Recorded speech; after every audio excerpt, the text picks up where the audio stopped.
We're learning more about the Chinese spy balloon that floated over the United States. Our next guest says that China could have been more successful than we think in collecting valuable intelligence. Here now, David Kennedy, a former hacker with the NSA. David, thank you so much for being here. What could China have collected? Because the United States was following this particular balloon that was shot down off the coast of South Carolina from the moment it took off from China. Yeah, what we know from U.S. officials is not a lot, but what they said is that, predominantly solar-based, had communications directly feeding intel to China, and that it had a number of collection antennas on it.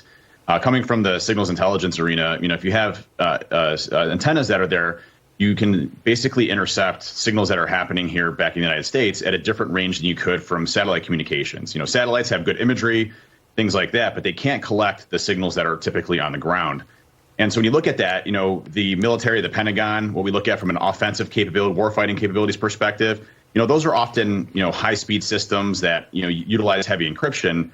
We don't take into account back here in the United States, a foreign nation being above us collecting our signals.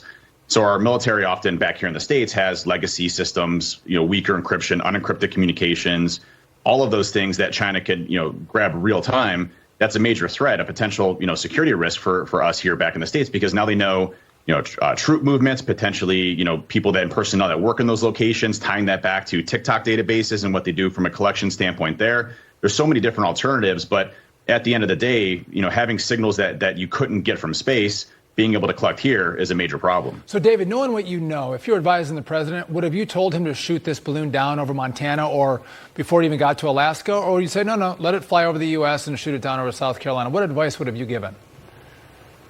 That's a little bit out of my pay grade. However, what I would say is that our airspace, especially here back in the United States, is our airspace. If there's a foreign object that is coming that is unidentified, doesn't follow the appropriate stages, typically those are handled in a way that they're either escorted out of our airspace immediately or they're shot down. The fact that this was able to go over highly sensitive facilities, bases, what we use from an ICMB perspective for intercontinental ballistic missiles, how we do responses, how we scramble jets, where we scramble them from, the communications we use.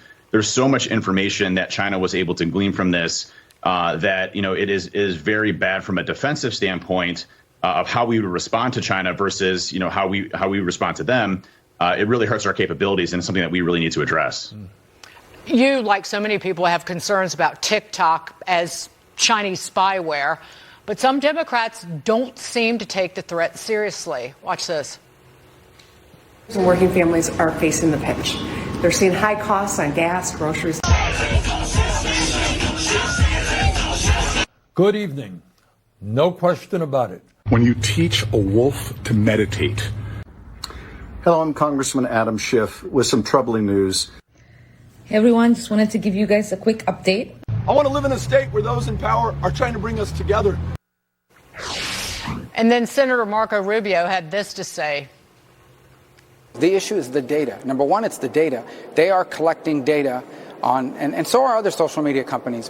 When it comes to China, if they tell ByteDance, which owns TikTok, I want the data of those 60 million, 70 million Americans and everything you have on them, they have to turn it over, or ByteDance will cease to exist, or someone else will be taking over it.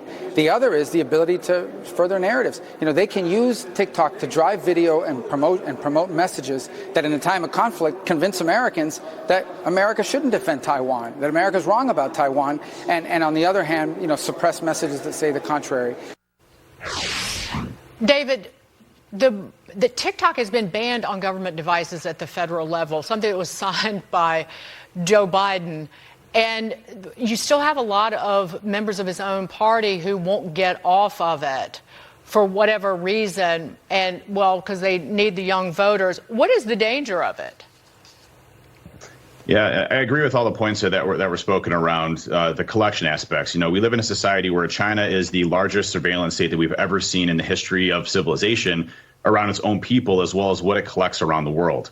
They're the largest, intellectual property theft adversaries that we face in the world. They continue to be year after year stealing trillions of dollars of intellectual property from the United States through illegal cybercrime, and they continue to do so. And the information they obtain and how they look at the world is through information. So, this is one source of thousands other they have, but it's one of their main sources of information where they can collect it on U.S. personnel, people that are close to military installations, start to build dossiers or profiles for espionage purposes, as well as what type of information you want to target. And as we know, living in this digital age, our kids are playing Fortnite and these different things. They're on social media, they're on TikTok, they're on Facebook.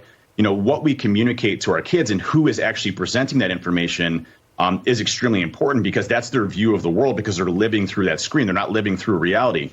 And so it does pose a major threat for us. And, I'm personally against, using TikTok in any form or capacity because of those major threats that we have, specifically with China being our largest adversary in the world. And it's also a major security issue as well. So, my recommendation would be get off of TikTok immediately as fast as you can, unless you want the Chinese government collecting as much information on you as possible. David Kennedy, let's ban TikTok. Let's do it. Thanks for joining us on The Bottom Line. We appreciate it. Thank you so much for having me. Appreciate it. Outside of the radius